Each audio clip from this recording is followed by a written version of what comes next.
Grant Morrison and Liam Sharp head into the Reverso-Verse and tell the story of Weaponeer 666, the reverse Hal Jordan, who aims to break free from his masters and destroy everything in his universe and become the strongest there is.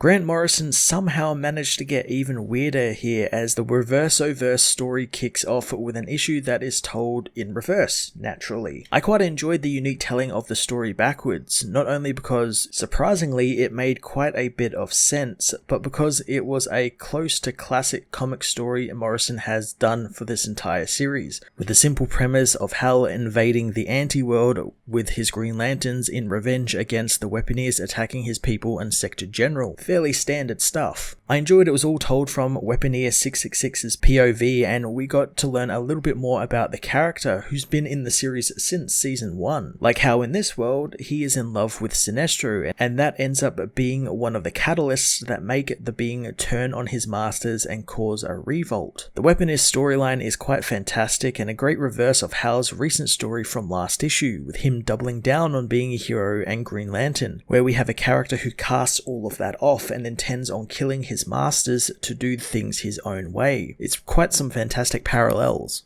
Liam Sharp again gets to flex his design muscles and get even weirder here with some fantastic and creepy looking designs for the Reverso-Verse, creating a world filled with these huge eldritch constructions and characters who remind me of things I've seen in stuff like Warhammer or Hellraiser and stuff like the Adeptus Mechanicus. The Green Lantern Season 2 Issue 8 was another extremely fun dive into the weird mind of Grant Morrison and Liam Sharp and the concepts they are creating for the Reverso-Verse, exploring this world really well and in a fun and creative way, fitting for a place that is literally just the reverse of everything we know. I'm going to give this issue a 10 out of 10.